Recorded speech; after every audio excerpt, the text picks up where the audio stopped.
All over the world, we see a marked increase of obesity and associated diseases such as diabetes. That's why the World Health Organization is talking about a global obesity epidemic. It has reached epidemic proportions of a health problem. And more recently, the term diabesity has been coined by the World Health Organization to reflect that epidemic increase of diabetes that results from the obesity epidemic.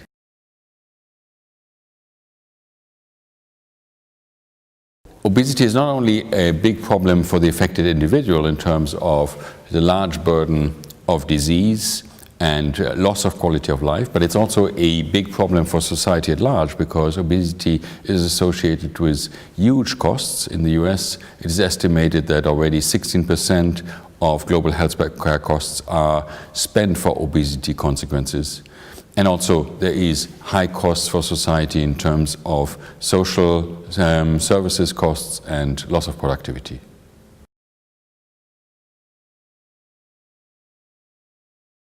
Strong evidence has accumulated to show that nutrition before and in pregnancy and in early childhood has not only immediate effects on body composition, on metabolic response, but also has long-term effects on growth, on body composition, and on health. We know now that what you eat in early life has a marked effect on long-term health and disease risk.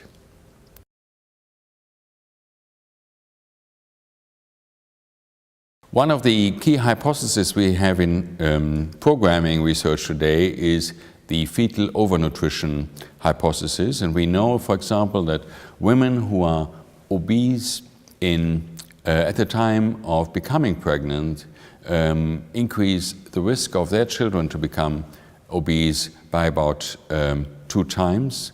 The children of women who are obese at the time of conception are twice as likely to become obese. We also know that diabetes in pregnancy, gestational diabetes, which leads to a higher blood glucose level in the mother and in the fetus, and thereby to a form of overfeeding of the baby, not only increases the birth weight of the baby and the body fat content of the baby at birth, but also increases markedly the long-term risk in terms of obesity and associated disorders. And further, we follow the postnatal accelerated growth hypothesis because we know that children who have a rapid weight gain in the first year of life and the first 2 years of life have a much increased risk of later obesity and associated diseases. And we have good evidence to show that this is markedly influenced by nutrition. We know breastfeeding protects both against high early weight gain and later obesity risk. And we start to understand which nutrients are important. A large trial now has shown that if we lower the protein content in infant formula to get closer to the levels we typically observe in breast milk, then we also reduce the risk of high early weight gain and later obesity risk. These data show us that early nutrition programming has an enormous potential for health prevention and is really able to contribute dramatically to reversing the trend of the increasing obesity epidemic.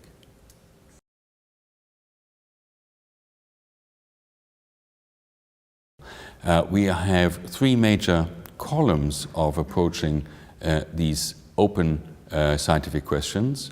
In the theme 1, we are looking at the mechanisms behind programming. We're looking at the regulatory role of the placenta in determining the nutrient transfer from the maternal diet to the unborn child.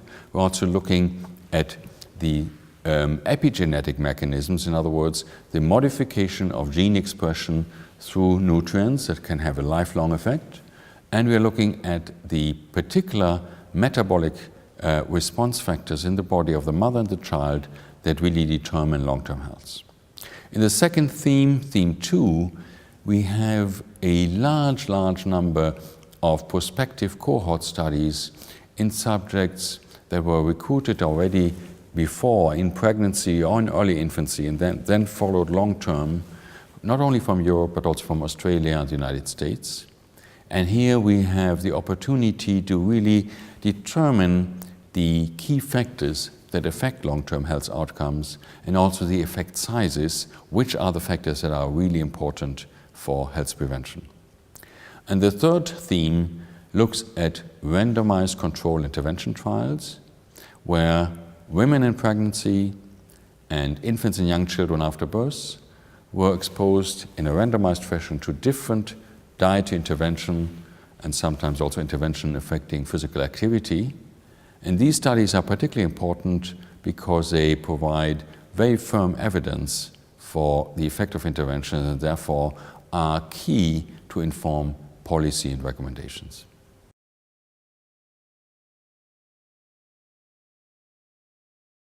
This project has a tremendous responsibility in translating hypotheses into hard evidence that can then really contribute to improved nutrition in pregnancy and early childhood, and thereby contribute to reducing the global obesity epidemic.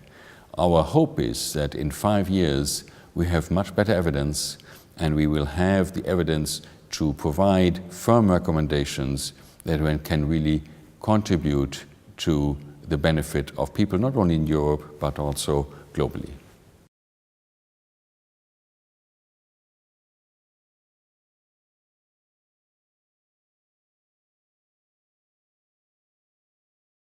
Early nutrition provides an opportunity which has a much greater leverage for improving health. We see this from the European Childhood Obesity Project study, where reducing the intake of protein in infant formula, which is very easy to do in practice, people don't have to change their lifestyle, they just choose a better product, reduces the risk of obesity at school age by a factor of 2.5 times. A huge effect size by just a slight modification, slight improvement of infant feeding early on. This is really worthwhile and has a huge effect on population health long term.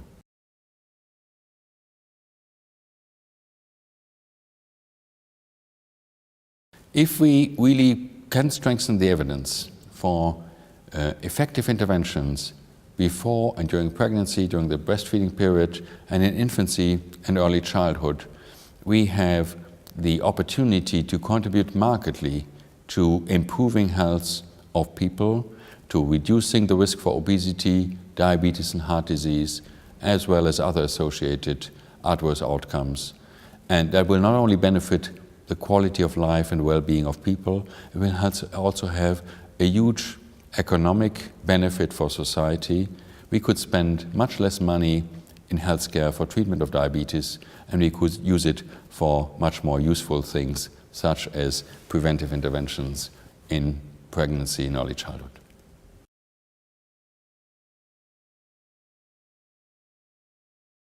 Early nutrition will not only produce evidence within the work packages of our projects ourselves, but we will also systematically review evidence that is published from other research groups, and on that basis create the evidence to develop recommendations for improved nutrition from pre-pregnancy to early childhood. And that, I think, will help the institutions who derive recommendations and policy to move forward and consider in these recommendations, in these policy decisions, not only immediate aspects such as fulfilling nutrient needs, but also the impact of early nutrition on long-term health and well-being.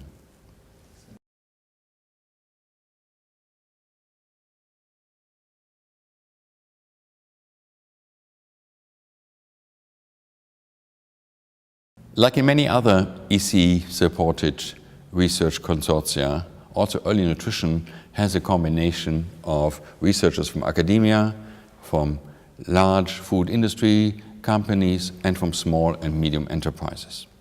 And I think that is actually a major benefit for our project, not only because we have different competences and strengths that come together, but also because the evidence we create in academia is now much more easy to translationally apply into practice. With the help of small and medium enterprises and industry, we can actually translate ideas into practice. We can much faster reach the population with products and services. Obviously, this collaboration requires certain conditions. They are well established. We are working on the basis of adequate scientific guidance, on established standards, on ethical principles. So we are very confident that this collaboration is going to achieve major progress on solid grounds.